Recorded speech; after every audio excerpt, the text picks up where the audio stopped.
That's my pawn you just eaten. Yeah? Oh, well, I'd moved it anyway. Now what do you think you're doing? I'm moving my queen. That ain't your queen, that's my bishop. The salt cellar's my queen. No, it ain't. The pepper pot's your queen. Have you done all your pieces? I'm going to play properly. Have you been moving anything else of mine? Oh, I don't know now. That egg cup yours? Yeah. Oh, I've moved it twice. That's my king's rook, that is. Oh, that's it, isn't it? I mean, that's cocked up my Sicilian defence. I'd waste the time carrying on. I mean, I was trying out Novochensky's opening gambit from the World Championships. No wonder it won't coming off. Oh, look, we've got to get a proper set if we're going to play properly. All right, set him up again. We'll give it another go.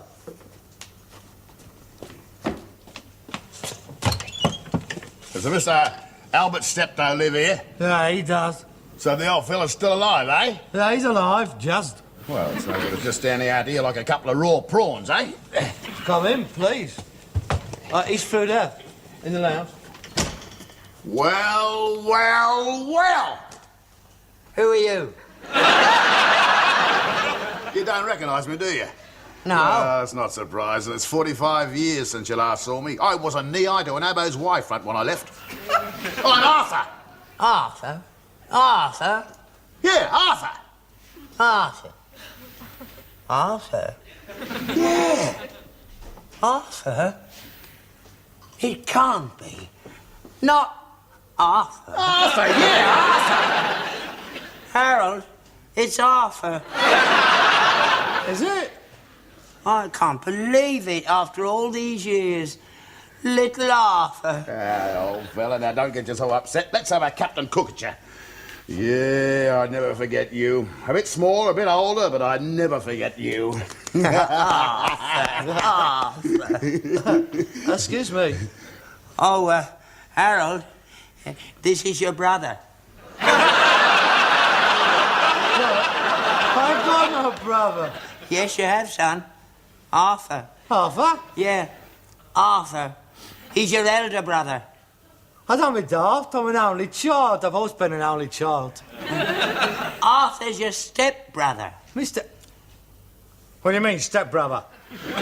Well, I met Arthur's mother before I met your mother.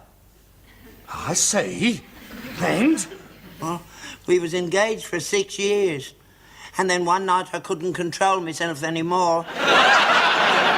And after that, she went off me. I'm not bloody well surprised. And then Arthur come along. But she wouldn't marry me. She got in the cricket club. She said athletics and marriage didn't mix. And then she got picked for the women's cricket team to Australia. Leg spinner she was. And I never saw her again. And then I met your mother, and that was that. A very nice story. That's very savoury. How many more little bastards you got spread round the world? Don't you talk to me like that. Well, you certainly used to put it around, didn't you? You never told me that you had another son. Well, so long ago. I haven't seen him since he was 2 years old. I never even knew if he was still alive. Well, I am alive and kicking. So you're my kid brother, eh? Such would appear. Well, I reckon this calls for a celebration. Does it? Yeah. Let's open up a few tubes of Foster's. I brought some with me. They said it was harder to find over here than an Arab at a bar mitzvah. I reckon your beer is flatter than a witch's tit. There you go. Have a real drink. To the Steptoe family. Long may it be reunited. To me 2 sons. Come on, Harold, drink up. Cheers. Oh, cripes, I needed that. My mouth was as dry as a kangaroo's jockstrap. There's so much I want to ask you, Arthur. But, first things first, where are you staying? Well, as a matter of fact, Pop, I haven't made up my mind yet. I've just fallen out of the flaming aeroplane. But I understand there's millions of doss houses up around the Earl's Court, so I suppose I'll make my way up there. No, you don't want to do that. Why not? You can stay here with us. We ain't got no room. Course we have. We make room. You don't want your brother staying with strangers. He's only arrived all the way from Australia. You can have Harold's room. Hey, wait a minute. Harold can put up a bed down here for the time being. Down here? That's very decent of you, Harold. I'm obliged to you. But Well, that's settled in. Ah, very nice. Oh, I must say, it's great to be back in the old country again. I can't tell you, Dad, what it means to me to meet you again. And young Harold, a fine boy. Yeah, a man needs roots. Roots? You're not stopping it. I mean long. I mean, it is a holiday. Well, as a matter of fact, I'm thinking of settling down here for good. I've been about a bit, you know. I've done a bit just about everything. Cattle droving, sheep shearing, walkabout, gold mining, pearl fishing. Oh, how marvellous. Yeah, it's much better than it is over here. You'll be bored to tears here. All we got here is the bingo and the telly. Yeah, it's rotten when the rainy season starts and all. Rain, love it, love it. When you spend as long as I have in the outback, you've no idea how beautiful a drop of rain is. No, I'm getting a bit too long in the tooth for gallivanting. I think it's time for me to settle right down. And where better than in good old Pommy land with your old dad and your kid brother. Excuse me. How long are you going to keep my taxi waiting out here? Damn the flaming crows, I forgot all about you. £5.10, please. £5.10? £5.10, and I turned the clock off when you got out the cab. Yeah, maybe you did, but I think you turned the bastard on when I left Melbourne. It's still £5.10. What, to drive me from London Airport? I'm not a flaming darky, you know. It's still £5.10. £5.10. Harold, I don't seem to have any pommy money on me. I wonder if you'd mind paying Ned Kelly here. What, £5.10? Yeah, give the man the money, Harold. I'll give it back to you. Too right, as soon as I've cashed me traveller's checks. Of course he will. Oh, it's marvellous to see you again, Arthur. How's your mother? But very sad. Sorry to say the old woman passed on last month. Oh, dear. Oh, I'm very sorry. Yeah, it came as a great shock. Never been crook in her life. Active right up to the last. What happened to her? Keeled over with a half-shaved merino ram between her legs. New South Wales shearing championships it was. She would have won too. 39 seconds left and she only had the back legs to go. Oh, great tragedy. Yeah. Yeah, she was onto a whole carton of Swan Lager too. Not that that would have lasted long, you understand. Here, you want another? Right, and I'll go in here. Yeah. Did she ever marry? Oh, no, not her. She shacked up for a while with an eye-tie plonk grower, but he used to beat the bejesus out of her. And one night he come home, real Adrian Christie was. And she bashed him over the head with a bottle of his Vino Reddo. She loaded up the Ford and we didn't stop for 300 miles. My mother was a school teacher. So it's a lovely woman, my mother was. I don't believe a drop of alcohol ever passed her lips, did it, Father? Oh, no, not your mother. Salvation Army, she was. Yeah, that's right. Very pious lady. Yeah? Oh, it's strange how a fella can have two Sheilas so different, eh? Oh, it's very amusing. Yeah. Well, now that you're home, Arthur, we'd better start making plans for your future. What plans? Well, now he's come to stay with us, he'd have to think about work, won't he? Work? Oh, yeah, what good idea. I'll take you down to the Labour Exchange first thing in the morning. They're digging a new tube across London and I know they uses a lot of Commonwealth labour. No, wait a minute. I didn't travel 12,000 miles just to dig my way across flaming London. I'm so sorry. Perhaps you as a trade or a profession? Well, no, not exactly. No. Neither of you. Oh, no, I'm different. I mean, I don't need one. I've got my own business. Well, it's a family business and Arthur's family. He can come in with us. Hey? Yeah, you're always moaning about how hard you have to work. Arthur can take some of the load off you. I'll make him a partner. That's a very generous offer which I'm delighted to accept, Pop. Wait a minute. No. I've sweated my guts out building up this business. I'm not going to stand by and watch a perfect stranger walking in. Not a perfect stranger. He is to me. He isn't to me, he's me son. Damn. Me elder son.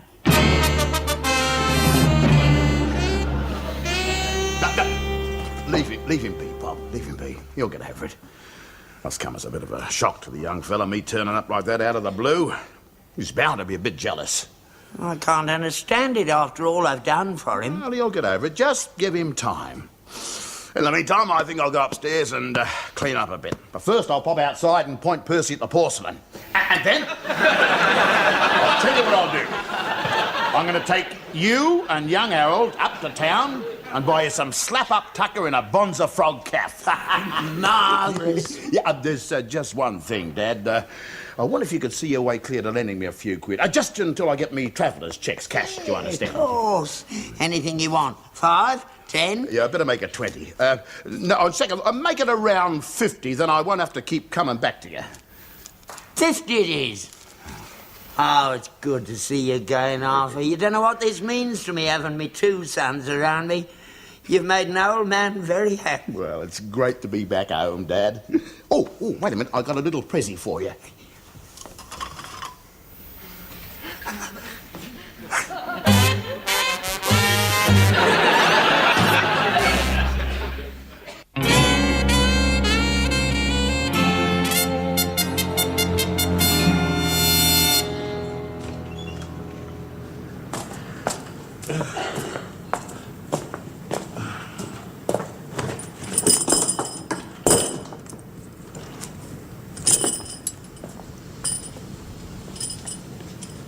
So it's official then, is it? He's rowed himself in. Yeah, he's agreed to join the firm, yeah. I don't suppose he needed much persuading.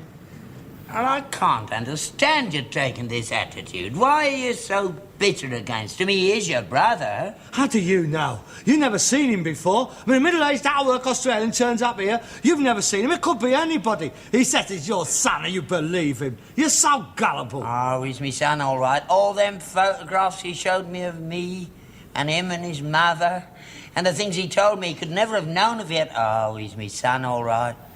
He's got my ears and me nose. And your money. Where is he now? He's up in bed. I just took his breakfast up. See? You never brought me my breakfast up in my life. It's another thing. It makes me sick to see the way you runs round after him. I don't run round after him. Get him up, then. If he's a partner, let him do his full share. He can't. He's not well. It's our weather, playing up his old war wound. Oh, he's got a war wound too, has he? He runs in a family, don't he? Nobody else can do any work round here except me. He was a prisoner of war of the Japanese. Nobody were bleeding glad to get rid of him, and all. He certainly ain't seen the rising sun since he's been here. You're very bitter, Harold. It's not like you. It is like me. You don't know me, do you, eh? 40 years you've had me, 4 days you've had him, and he knows him better than you knows me. Sitting up all night, yarning with him and laughing with him, I've heard you, and buying him drinks. That's another thing. He soon got used to our rotten beer, hasn't he? You know what, I'm jealous, I'm bitter, I am resentful. But it's diabolical. A bloke can work as hard as I can. That's it, giving away on a plate to a fellow who ain't put nothing into the business. Ah, that's where you're wrong, he has. He's put up his shares in lieu of capital. His shares? What shares? He's invested all his money in an Australian nickel mine. You've heard of Poseidon? Has he got shares in that? No, the one next door to it. The Poseidon Reef runs right under his land. Oh, my God. Oh, he's got the lot there.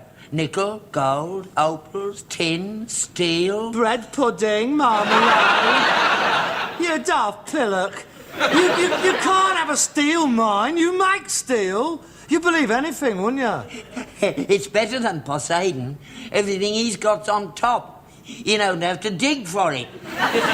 He's got oil, too. Naturally, yes. Yeah. Oh, right on top. He reckons if you walk across his land in a pair of spiked boots, you'll leave a trail of little gushers behind you. And you believe all this? Of course I do. He told me. Daddy's a con man. He's a nebbish. He's a ponce. You don't like him, do you? No, I don't like him. He'll never give me no boomerang. It makes me sick to see the way you've been taken in by him. You ain't got time for me anymore. Oh, that's not true. It is true. And the way you run round after him. You think the sun shines out of his ear holes? If I all exist, I don't exist anymore. Oh, no. It's only natural that a man should have some affection for his firstborn. Right. Well, you favour him if you want to, but I'm warning you, I'm not going to stand by and see everything that I've worked for handed on a plate to one of your illegitimate sprogs. There's enough for all of us. Where? Oh, show me, where? Now how many more's going to turn up once the word gets around? None. There's only you and Arthur. You side more bleeding offsprings than an Aberdeen Angus, you are. You ought to be stuck on a stud farm with a rosette behind your ear hole. Then you'd have them all in a business, wouldn't you? We'll finish up with a bigger board than ICI's got. No, we won't. There'll only be the three of us. You've been very childish, Harold. Arthur's just the man for this firm. We've never had a good financial brain running the business. Thank you very much. I've managed perfectly well up to now. Well, Arthur says our books is in a shocking state. Oh, you showed him the books, have you? You had no right. I don't want every Tom, Dick or Harry knowing how much directors' fees I have been voted. Well, he says the first thing he wants to change is our in and out column. Oh, but he does. I'll put it all in. He takes it all out. He knows what he's talking about, does Arthur? And I don't. Well, I don't blame you. You do your best. It's only that Arthur, well, he's got a better education than you have. Everybody's got a better education than I have. I spent more time on the horse and cart than I ever did in school. Well, you didn't like school. You was always up in the wag. Well, that's no reason for not sending me. You should have made me go. I couldn't. You were too big. You were heavier than me when you was 11. I tried to make you to go to school, but you kept threatening to wallop me. What? When I was 11? Yeah, I was frightened of you. Couldn't control you. I tried to send you to Borstal, but they wouldn't have you. Again, thank you very much. What an idyllic childhood I did have. Well, it's true. It ain't true. I never stood a chance, mate. I mean, the number of times you said to me, I don't go to school today, it's a lovely day. Why don't you come out and around, get a bit of fresh air? No wonder I couldn't keep up. Well, you didn't used to mind. Of course I didn't mind. I was so far behind at school, it was humiliating. I was kept back in the same class for 3 years running. I was the only bloke in the juniors in long trousers. If I'd have got into the army, I never would have been able to learn to read and write. You crippled my mind, you did. And now you blame it all on me. And I could have been a doctor. Or a band leader or something. I always liked music. That's another thing you never helped me with. I mean, my teacher said that I was musically inclined and you ought to encourage me. But you wouldn't buy me a piano, would you, now? You taught me how to whistle instead. I brought you that piano off the round. It had 32 notes missing. I couldn't even play chopsticks on it. Every time I did play, the lid used to fall right across my fingers. Aversion therapy, they call that today. No, mate, I never stood a chance. It's no use blaming me for your own shortcomings. I'm Arthur's father, too, and he's doing all right. Oh, because he got away from you. Oh, I wish it'd been the other way around. I wish I'd have been the illegitimate one. I wish I'd have been taken away. I would have amounted to something then, I could tell you. Would have turned out a bloody sight better than he is.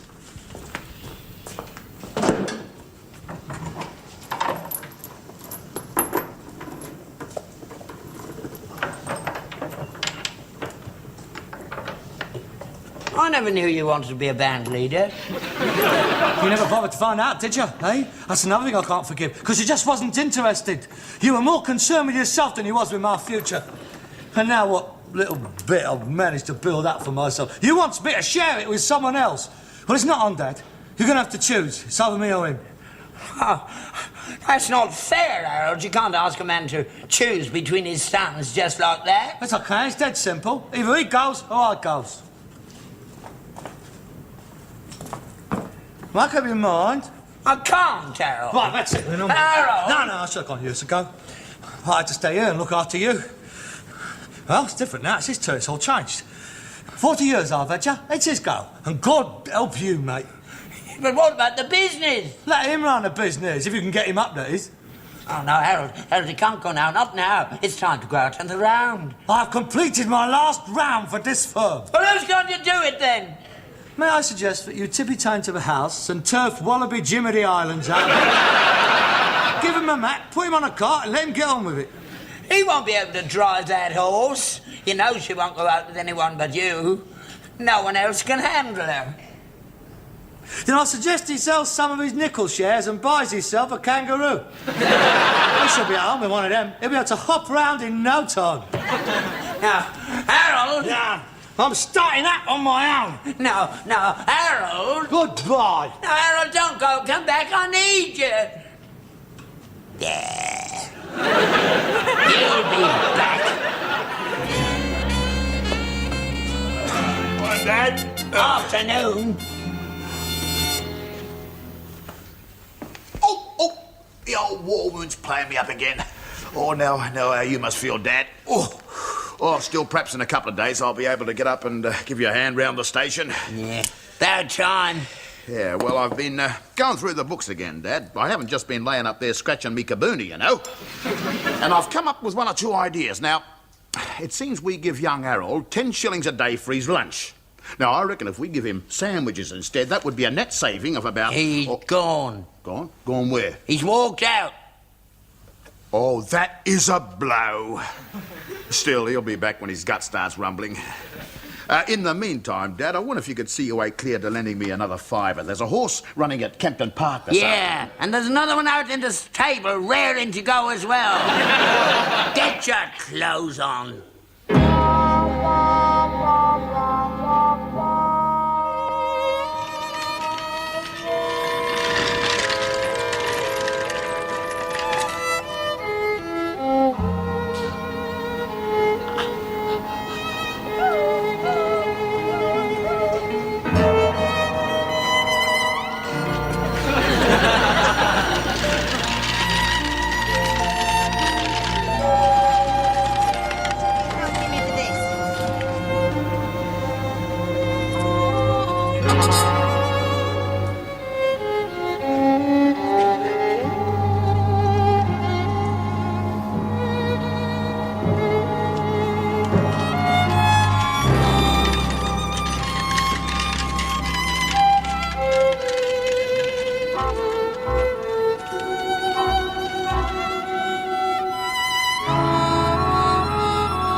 Hello, son. What's it doing there? I've been looking for you for 3 weeks now. Oh, yeah? Lonnie Jenkins told me where you were. The landlady let me in. I'll put a shilling in. There is no need to, thank you very much. I'm quite capable of taking care of my own beating. Well, what brings you in this neck of the woods, then? Well, I was worried about you. Haven't heard from you, and I was wondering how you were getting along. Oh, quite well, thank you. I do very nicely. Staying on here, then? Oh, good heavens, no. This is only temporary accommodation. They'll find something more suitable. Now, I've seen a very nice little mews cottage what I'm thinking of renting. You're doing all right, then? Oh, yes. Yes, I'm very nicely. Business is coming on fine. You got a horse and cart, then? Oh, yes, I'm very pleased with it. It's a 4-year-old horse, 17 hands. It's a beautiful animal. I'm especially pleased with the cart. It's brand new, of course. Bigger than yours. But then I need to have it for the volume of trade what I'm doing. Oh, good.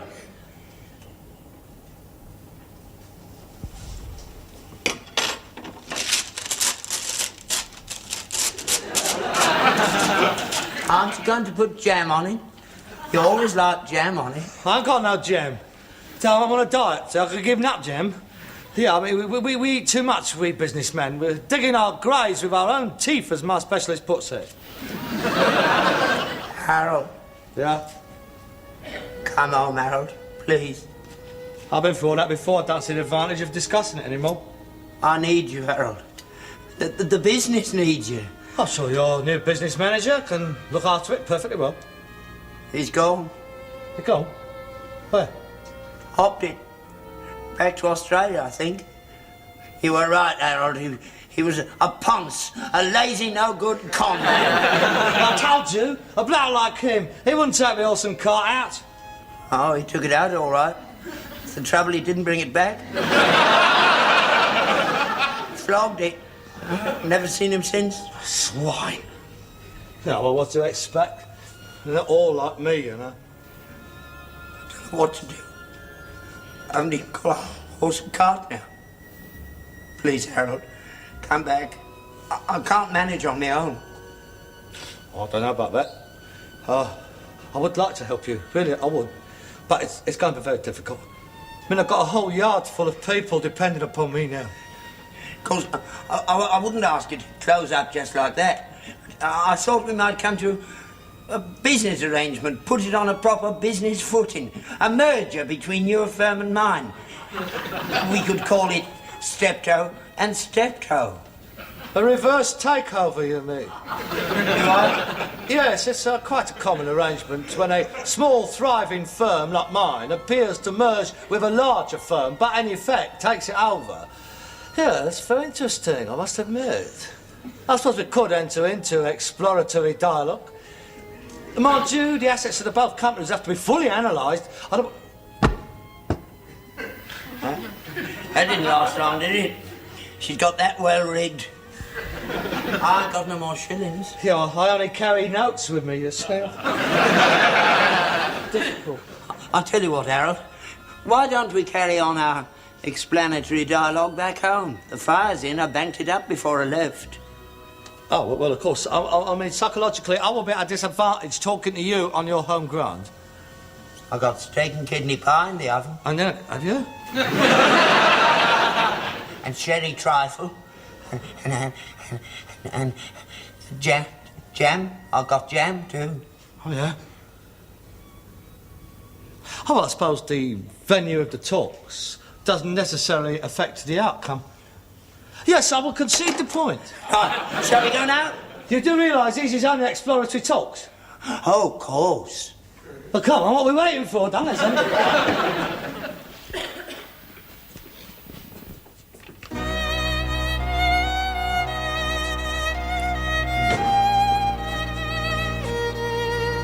Here, you know my accountant is going to have to go right through your books. Right.